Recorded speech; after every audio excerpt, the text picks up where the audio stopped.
আসসালামু আলাইকুম। আজকে আমি আপনাদেরকে 2021 সালে এইচএসসি পরীক্ষায় আসা দিনাজপুর বোর্ডের রসায়ন প্রথম পত্রের বহু নির্বাচনী প্রশ্নের সমাধান দেখাবো। প্রথম যে প্রশ্নটি এসেছিল, দাব্যতার গুণফল নিচের কোন ক্ষেত্রে প্রযোজ্য? অধিক দ্রবণীয় সমযোজী যৌগ, অধিক দ্রবণীয় তড়িৎ যৌগ, স্বল্প দ্রবণীয় আয়নিক যৌগ, স্বল্প দ্রবণীয় সমযোজী যৌগ। আমরা যদি দেখি, এক ধরনের যৌগ আছে যারা পুরোপুরি দ্রবণীয় আয়নিক যৌগ, কিন্তু স্বল্প দ্রবণীয় আয়নিক যৌগ যেগুলো রয়েছে, যেমন argentum chloride, argentum sulphate, calcium carbonate, তারপরে lead chloride, lead sulphate, lead carbonate, এগুলো হচ্ছে স্বল্প দ্রবণীয় আয়নিক যৌগ। এগুলোর ক্ষেত্রে দাব্যতার গুণফল প্রযোজ্য। স্থির তাপমাত্রায় সম্পৃক্ত দ্রবণ উদ্ভিদ স্বল্প দ্রবণীয় লবণ, স্বল্প দ্রবণীয় আয়নিক যৌগগুলোর ক্ষেত্রে হয়। তো সুতরাং প্রথম প্রশ্ন উত্তর হবে স্বল্প দ্রবণীয় আয়নিক যৌগ। 3 নম্বরটা বা গ নম্বরটা।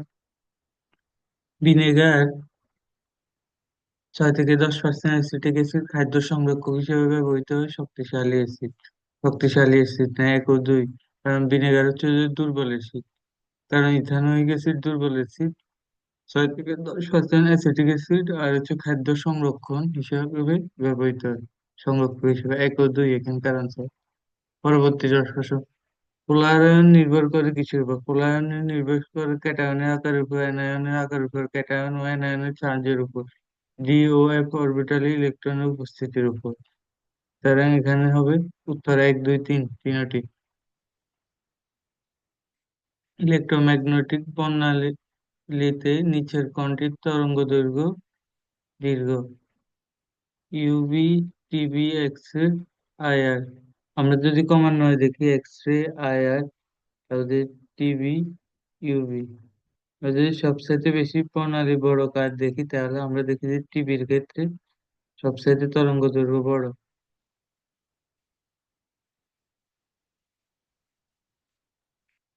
L2, 0 সমান হচ্ছে S, 1 সমান 3, 2 সমান D, আর থ্রি যেহেতু N সমান 3, যেহেতু 3D হবে, স্পিড 3D হবে এখানে।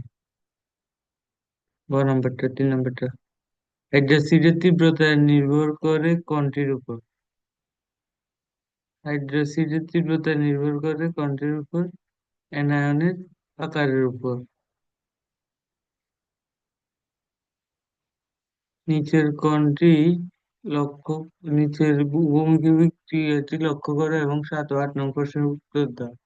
A2 + B2 = 2AB plus delta H positive, অর্থাৎ এটা হচ্ছে তাপহারী বিক্রিয়া। উপরের বিক্রিয়াটিতে চাপ বাড়ালে উৎপাদ বাড়ে। চাপ বাড়ালে কি ঘটে? উৎপাদ বাড়ে, কেপি বাড়ে, বিক্রিয়ক বাড়ে। চাপের প্রভাব নেই, চাপের কোনো প্রভাব নেই, কারণ বিক্রিয়ক ও উৎপাদের মোল সংখ্যা সমান। যখন বিক্রিয়ক ও উৎপাদের মোল সংখ্যা সমান হয়, তখন তাদের চাপের কোনো প্রভাব থাকে না। যদি তাপমাত্রা বাড়ানো হয় তাহলে কি হবে? তাপমাত্রা বাড়ানো হলে কেপি বাড়ে না, এটা হবে কেপি বাড়ে, কেপি বাড়বে, কারণ হচ্ছে যে কেপি তো প্রেশার রিলেটেড। তো সুতরাং কেপি বাড়ে। আর সাম্য অবস্থার কোনো পরিবর্তন হয়, সাম্য অবস্থার কোনো পরিবর্তনের সাম্য অবস্থার সামনের দিকে অগ্রসর হয় তাপমাত্রা বাড়ানো হলে। তাপমাত্রা বাড়ানো হলে সাম্য অবস্থার ডানে অগ্রসর হয়, কারণ এটি তাপ উৎপাদী বিক্রিয়া তো, তাপহারী বিক্রিয়া তো।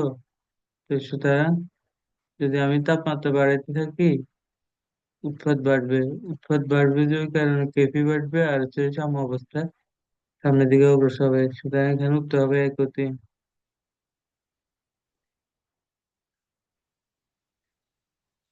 কোনটি অম্লীয় বাফার নয়?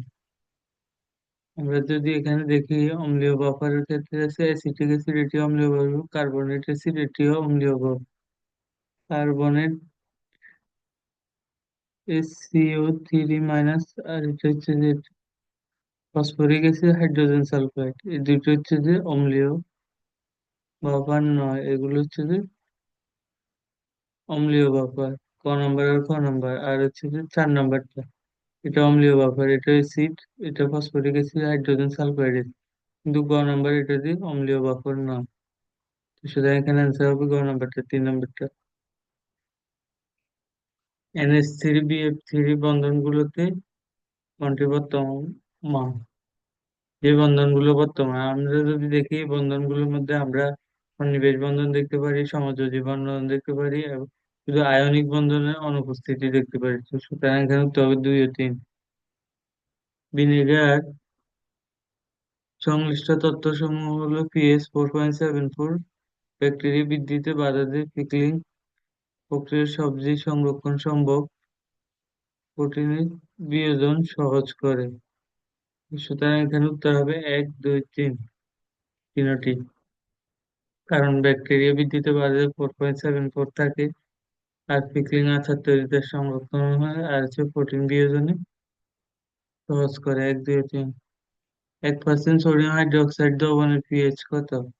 আমরা দেখছি 13.4। পিওএইচ বাইর করে, পিওএইচ থেকে আমরা কমন নয় পিএইচ বাইর করি, তো সেটা এখানে 13.4।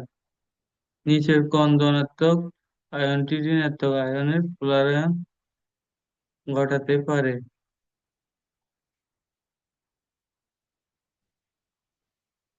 বেশি পুনরায়ন ঘটাতে পারে, আমরা যদি এখানে দেখি সোডিয়াম, ম্যাগনেসিয়াম, আয়রন, অ্যালুমিনিয়াম। আমরা এখানে দেখি অ্যালুমিনিয়াম। ক্যাটায়নের যদি আকার ক্যাটায়নের আকার যত ছোট হবে তাহলে পোলারায়ন তত বাড়বে। তো সুতরাং এখানে আমরা দেখতে পারি যে সোডিয়াম, ম্যাগনেসিয়াম, অ্যালুমিনিয়ামের ক্ষেত্রে সবচাইতে বেশি ছোট হচ্ছে যে অ্যালুমিনিয়াম, কারণ প্রোটন সংখ্যা বেশি, ইলেকট্রন সংখ্যা কম, তো সুতরাং এটা চুপসে যাবে বেশি। তো সুতরাং এখানে অ্যান্সার হবে 4 নাম্বারটা।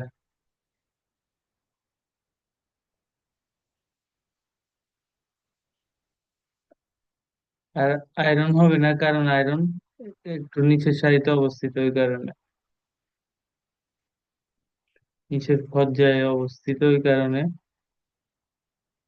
আয়রন হবে না।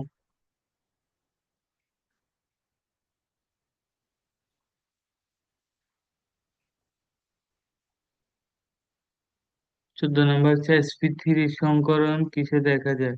sp3 সংকরণ মিথেন, অ্যামোনিয়া, H2O তিনটাতে দেখা যায়।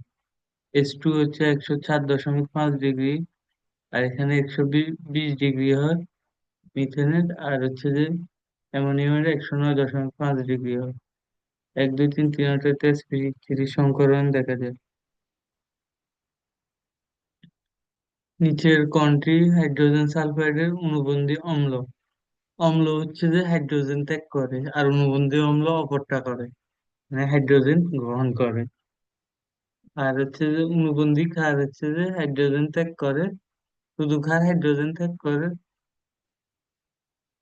শুধু ক্ষার হাইড্রোজেন গ্রহণ করে, আর হচ্ছে যে কি বলে যে অনুবন্ধী ক্ষার হাইড্রোজেন ত্যাগ করে, মানে উল্টা প্রসেসটা সম্পূর্ণ। সুতরাং এখানে যেটা আছে, যদি হাইড্রোজেন গ্রহণ করে সেটা হচ্ছে অনুবন্ধী অম্ল, আর যদি হাইড্রোজেন ত্যাগ করে সেটা হচ্ছে অনুবন্ধী ক্ষার।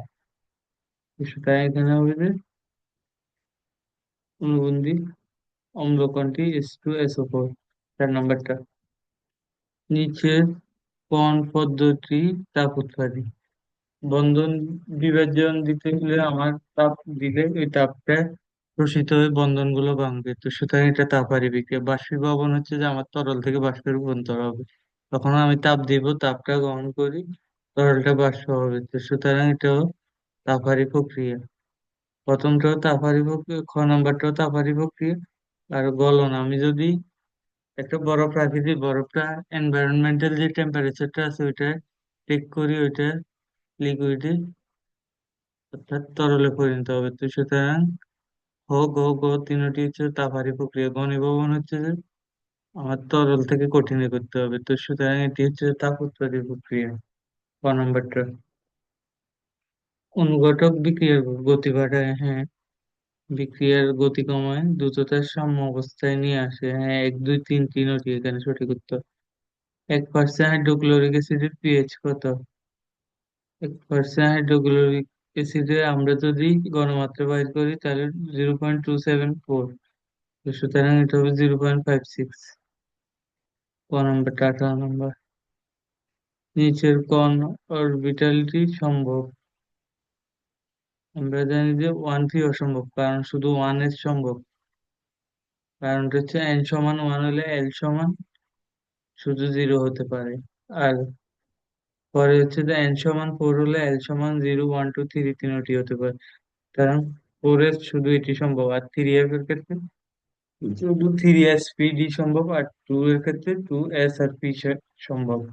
কারণ l এর মান হচ্ছে যে n-1, 0 থেকে n-1। তো 0 থেকে n-1 হলে l সমান 0 1 হবে, 2 এর ক্ষেত্রে, আর 3 এর ক্ষেত্রে হবে 0 1 2 3। জিরো শুধু 0 1 2 হবে, যেহেতু 0 থেকে n-1। সুতরাং এখানে খ নাম্বারটি সঠিক অ্যান্সার। নিচের কোন আয়ন বা আয়নগুলোর ইলেকট্রন সংখ্যা আর্গন পরমাণুর ইলেকট্রন সংখ্যার সমান? আমরা দেখতে পাই ক্লোরিন, আর্গন। ক্লোরিন একটি ইলেকট্রন গ্রহণ করে আর্গন সংখ্যা সমান, আর অ্যালুমিনিয়াম 3টে ইলেকট্রন ত্যাগ করে নিয়নের সমান, তো সুতরাং হবে না। আর ক্যালসিয়াম 2 প্লাস 2টে ইলেকট্রন ত্যাগ করে আর্গনের সমান, তো সুতরাং 1 আর 3 এখানে অ্যান্সার হবে গ নম্বরটা। নিচের উদ্দীপকটি পড়া 21 ও 22 নং প্রশ্নের উত্তর দাও। এ এবং বি মৌল দুইটি যথাক্রমে উচ্চতার তড়িৎ ধনাত্মক ও তড়িৎ ঋণাত্মক। এবি যৌগটির এ ও বি মৌল দ্বারা গঠিত। উচ্চতার তড়িৎ ধনাত্মক হচ্ছে ধরো সোডিয়াম ধরলাম, আর তড়িৎ ঋণাত্মক হলো ক্লোরিন, তো সুতরাং সোডিয়াম ক্লোরাইড হবে। সোডিয়াম ক্লোরাইড একটা আয়নিক যৌগ, সুতরাং গ নাম্বারটা হবে এখানে। এবি যৌগটি বিদ্যুৎ পরিবহন করে। উচ্চ স্ফুটনাঙ্কের যৌগ জৈব যৌগে দ্রবীভূত হয় না, এটি আয়নিক যৌগ। আয়নিক যৌগগুলো জৈব যৌগে দ্রবীভূত হয় না, সমযোজী যৌগগুলো হয়, তো সুতরাং এখানে অ্যান্সার হবে 2 ও 3। আয়নিক যৌগগুলো শুধু কেবল পোলার দ্রাবক, যেমন পানিতে দ্রবণীয়, কিন্তু জৈব যৌগে দ্রবণীয় হয় না। নিম্নের কোন অরবিটালটি পাই বন্ধন গঠন করে? পি অরবিটালটি পাই বন্ধন গঠন করে।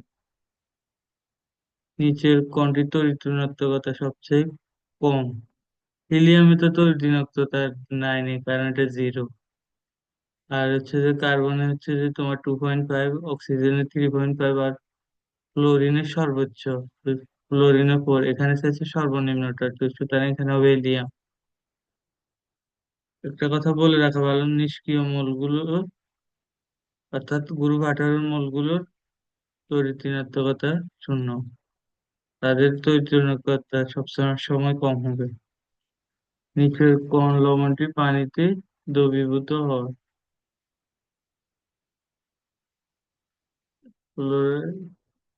ইজিএফ। ইজিএফ হচ্ছে argentum fluoride, argentum chloride, argentum bromide, argentum iodide. Silver chloride, silver chloride, silver bromide, silver আয়োডাইডের মধ্যে আমরা এখানে দেখতে পাচ্ছি যে ক্যাটায়ন গুলো একই, সুতরাং এনায়ন গুলো ভিন্ন। এনায়নের আকার ছোট হলে, এনায়নের আকার বড় হলে তাদের সমযোজী যৌগের পোলারায়ন বাড়ে। পোলারায়ন বাড়লে তাদের সমযোজী যৌগ বাড়ে। সমযোজী পোলারায়ন যদি বাড়ে, সমযোজী যৌগ যদি বাড়ে, তাহলে তাদের পানিতে দ্রবণীয়তা কমে, সুতরাং হবে না আয়োডাইড। সুতরাং এখানে সবচেয়ে কম দ্রবণীয়, পানিতে সবচেয়ে বেশি দ্রবণীয় হবে যার মানে আয়নিক দিক থেকে অ্যানায়নিক দিক থেকে ছোট সেটি, সুতরাং এখানে অ্যান্সার হবে ক। আবার বলি, পোলার আয়ন হচ্ছে অ্যানায়নের আকার বাড়লে পোলার আয়ন বাড়ে, পোলার আয়ন বাড়লে সমযোজী বাড়ে, সমযোজী বাড়লে তাদের পানিতে দ্রবণীয়তা কম হয়। সুতরাং এগুলো পানিতে দ্রবণীয় একেবারে আয়োডিন, অদ্রবণীয় ব্রোমিন, অদ্রবণীয় আর ক্লোরিন। এটা অদ্রবণীয়, শুধু ক্লোরাইডটি দ্রবণীয় বেশি, বেশি দ্রবীভূত হবে আর কি। সুতরাং ক নম্বরটা। সালামু আলাইকুম, আজকে এই পর্যন্ত। সবাই ভালো থাকুন, সুস্থ থাকুন, এটাই কাম্য।